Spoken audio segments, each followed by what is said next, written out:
नमस्कार। आप सभी का हमारे नए चैनल में स्वागत है। हम आपको एक रोचक और सच्ची कहानी बताने जा रहे हैं। ये कहानी है नीम करौली बाबा जी की। आखिर नीम करौली बाबा जी कौन थे और उनका नाम नीम करौली कैसे पड़ा? नमस्कार मित्रों, हम आपको आज एक ऐसे संत के बारे में बताने जा रहे हैं जो हनुमान जी के स्वरूप माने जाते थे। नीम करौली बाबा जी का जन्म सन 1900 में हुआ था और बाबा जी ने सन 1973 में समाधि भी ले ली थी।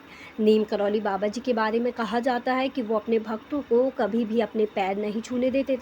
वो कहते थे, मेरे नहीं हनुमान जी के पैर छूइए। बहुत से लोग तो यह भी कहते हैं कि उनकी एक छोटी सी पूंछ भी थी, इसीलिए उन्हें हनुमान जी का स्वरूप माना जाता था। एक बार बाबा जी ट्रेन में सफ़र कर रहे थे तो उनके पास टिकट नहीं था और ना ही पैसे थे। एक अधिकारी जो टीटी था वो बाबा जी के पास आता है और बाबा जी से कहता है कि बाबा जी आप घबराइए मत, कोई समस्या नहीं और ना कोई समस्या होगी, आप आराम से बैठ जाइए। उनकी बात मान के बाबा जी ट्रेन में बैठ जाते हैं और अगला स्टेशन आता है तो टीटी बदल जाता है। इतने में दूसरा टीटी अंदर आ जाता है। वो बाबा जी से कहने लगता है कि आप अपना टिकट दिखाइए। बाबा जी बड़ी विनम्रता से बोले, मेरे पास कोई टिकट नहीं है और ना ही पैसा है। इतना सुनते ही टीटी भड़क उठता है, बोलता है कि ट्रेन से उतर जाओ, बिना टिकट के ट्रेन में कैसे चढ़ गए?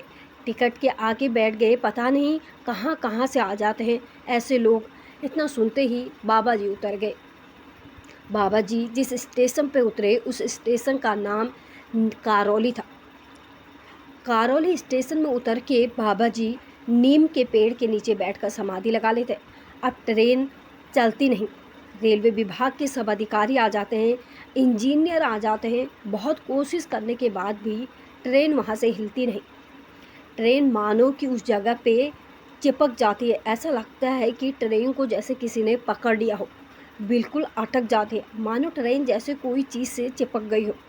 उसके बाद सब लोग आते हैं, जो यात्रीगण होते हैं वो आते हैं और वो सब लोग अधिकारियों के सामने बात करते हैं।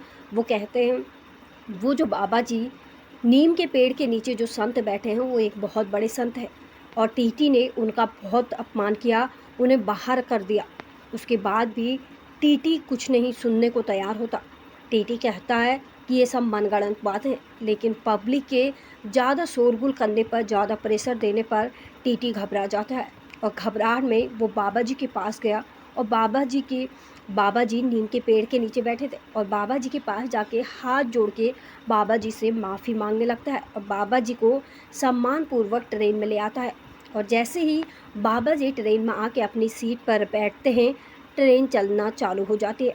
ट्रेन के चलने से बाबा जी का चमत्कार देख सब लोग दंग रह जाते हैं। यह देखकर टीटी भी अचंभित हो जाता है। तभी से बाबा जी का नाम नीम करौली महाराज पड़ा।